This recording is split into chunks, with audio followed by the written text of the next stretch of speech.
Howdy there guys, welcome back to Edgar TV. The World Matchplay has completed the second biggest ranking event on the entire darting calendar. Luke Humphries picking up another title. We've had a couple of days now to digest the World Matchplay, but what should we be digesting? What should we be focusing our attention on? Here are my top 5 things that we need to be thinking about post World Matchplay. First of all, Luke Humphries, head and shoulders above the rest, isn't he, at the moment? I mean, the averages of which he was doing, 108, 102, 101, and then 2 100s. Never dropped below 100 average for the entire tournament. This was one of the best performances we've seen at the World Matchplay since Peter Wright dominated it a few years ago.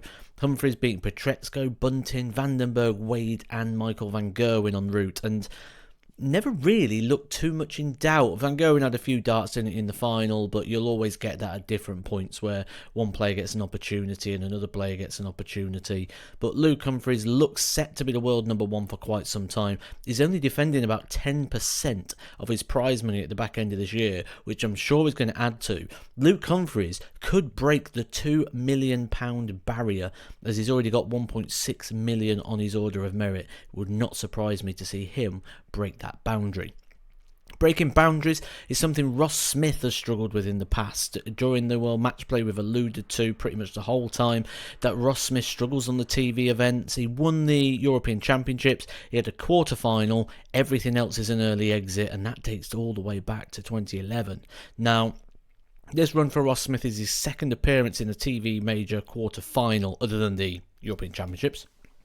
And he looked a lot more likely, didn't he? That win against Josh Rock in the opening game, a big test. Josh Rock averaging 99. Ross Smith putting him to a side before beating Gerwin Price in a big game, where I think that was the moment.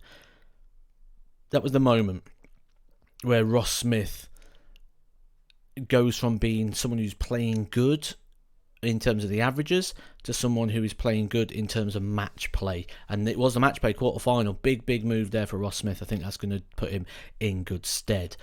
One of the things that was always debated is the seeding system or the ranking system. Are the rankings correct? Is a 2-year ranking system incorrect? Well, the World Matchplay is a great opportunity to see just that, because we've got a 2-year ranking system and a 1-year ranking system, and we pit them head to head in the opening game, where the best players on the 1 year, once you take out the top 16 players, take on the top 16 players in the world. And once again, just like most years, it was seed dominated. Just 4 non-seeds getting wins against the 12 of the 2-year system. This again further validates that yes, we might have some players in form and they could potentially be that, but those players in the top 16 of the world are still head and shoulders above the pack. Yes, anyone can beat anyone on one given day, but once again, the World Matchplay shows us that the 2-year system is the way to be going. Peter Wright, he looks in serious trouble, doesn't he, at the moment? I mean, it was unsure regarding what Peter Wright would get at the match play. We was hoping we'd get an improved Peter Wright. It was a good performance, averaging 95, but defeat to a little bit of out of form Andrew Gilding was not a good result for Peter Wright. And when we look at Peter Wright in ranking events at the moment, going forward, he's defending a lot of money. He could genuinely drop out of the world's top 16.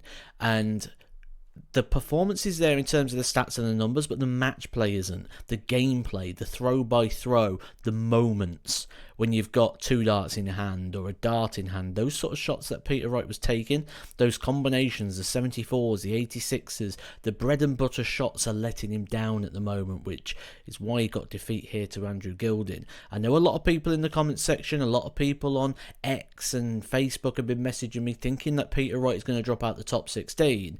And right now, it's quite hard to put up too much of a debate.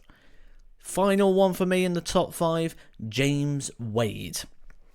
Return to form. I did say before the event, it was one of the rare predictions I actually got right regarding the World Matchplay, that James Wade will come out swinging. And I thought he'd come out and do pretty well. I thought missing out or nearly missing out on the event would really spur him on, and it did. It was a good James Wade beating Danny Noppert, Nathan Aspinall, Ross Smith before losing out to Luke Humphries. We saw him averaging in the hundreds. He was looking good. He's defending barely nothing at the back end of this year. I think it's safe to say James Wade's going to go back into the world's top 16 before the start of 2025. I think that would be a very, very safe bet regarding the machine and his destiny over the next sort of 4 or 5 months as dart season picks up.